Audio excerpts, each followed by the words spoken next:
Hello guys! Welcome to my YouTube channel. YouTube pala. Ano ba kasi? Ang dami kasing arte. YouTube. Basta yun na yun. YouTube channel.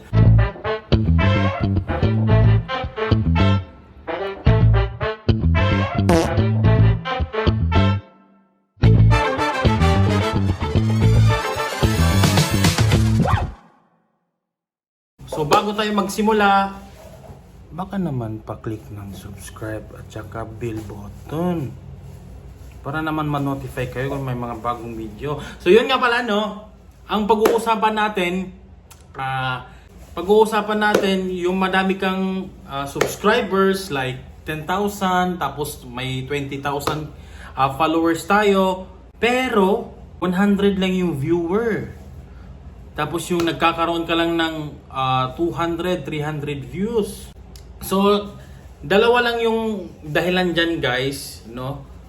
It's either nagpa-boost ka ng followers, yung mga nakikita natin dyan sa Facebook, yung mga nagko-comment, minsan yung mga may nag-engage, 'di ba? Nakikita natin yan, naglalako ng mga service nila para sa boost. So, yung iba bumibili naman. So, akala nila counted yon, marami kang followers, so inisip nila dadami din yung views nyo. So hindi po ganon, bawal din yon. Tapos maano din kasi kayo pag once na nag-review na si Meta syempre madedetect niya, malalaman niya na nandadaya pala kayo. So iwasan nyo po yung mga ganon na nagawain kasi bawal na bawal talaga. Ako naman ginagawa ko naman yan dati, pero ngayon sabihin natin mga 4 months akong nagaganyan tapos may halong boost, may halong yung mga nagki-click din ako ng mga ads. So nagkaroon din ako ng violation ni Meta So, yun nga, nagkaroon ako ng flag, basta may mga violation na nakasulat you are flagged, na para etc.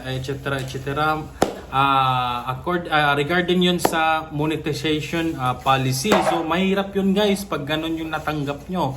At saka ang tagal nun mawala. Siguro nag-appeal ako, nagkaroon ako ng restriction, violation, tapos yun nga yung violation ko about sa monetization policy issue. So nung nagkaroon ako ng ganun, mga after 15 days, so sa loob ng 15 days inalis ko yung mga possible na yung mga nag-cheat ako, yung nagki-click ako ng ads, yung mga pinagpo-post ko pinagpapasa ko sa mga kaibigan ko para i-click nila. Pati na rin yung Messenger, nadedetect yan ni Meta, yung mga salita nyo, pinag-uusapan nyo na pag naisipan mo may ads ka na, ipapaklik mo. May mga trabahante din sila na marunong sa lahat ng mga lingwahe. Nag-hire din sila ng kung saan para malaman nila yung mga lingwahe. Para hindi naman din sila madaya, Huwag kasi tayong mangdaya, guys. So, yun nga, payo ko lang, huwag kayong mandaya, huwag kayong mag-boost, huwag niyo sundin yung kasi yung iba naaatat na syempre para sabihin na marami akong followers, 'di ba? Marami akong likes, pero yung views natin kamusta naman, 'di ba? Antayin niyo lang na mabigyan din kayo ni Meta na ikalat yung kasi kusa naman yan kakalat Kung mag-uumpisa kayo, payo ko lang sa inyo, huwag niyo lagyan ng audio kung maaari, kasi di natin kasi alam na copyright. Na-try ko na kasi din mag-boost, hindi siya na-detect ng copyright kahit hindi ako nag-boost, hindi siya na-detect na copyright. Pero nung binoost ko, hindi siya pwedeng i-boost kasi nga may problema sa audio. So, copyright siya.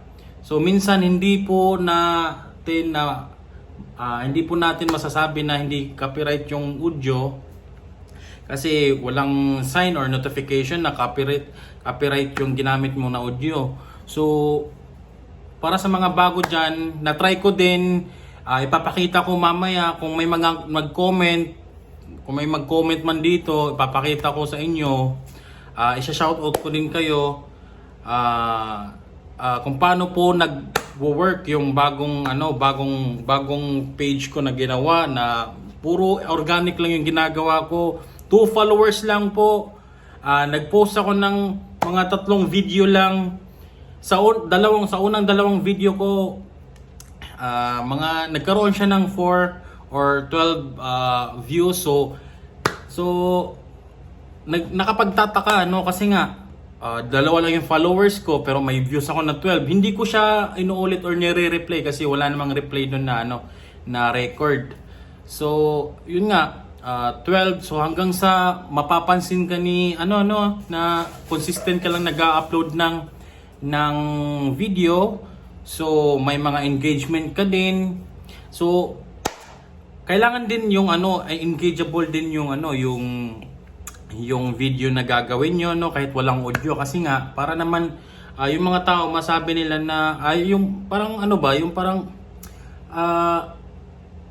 interested din sila sa ginagawa mong video kahit walang mga palamuti.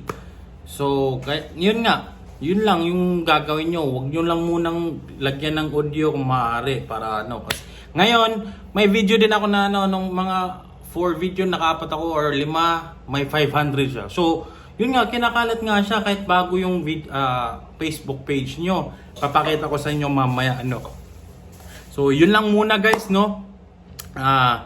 kung may mga katanungan kayo, i-comment nyo lang. Bibigyan natin ng solusyon yan. Kahit hindi ko alam, titingin tayo sa iba. 'Di ba? Tatanong tayo sa iba. Pag may knowledge ako, i-inform ko kayo. So yun lang muna guys At saka, huwag nyo mo namang kalimutan mag-subscribe Yun lang muna. Thank you.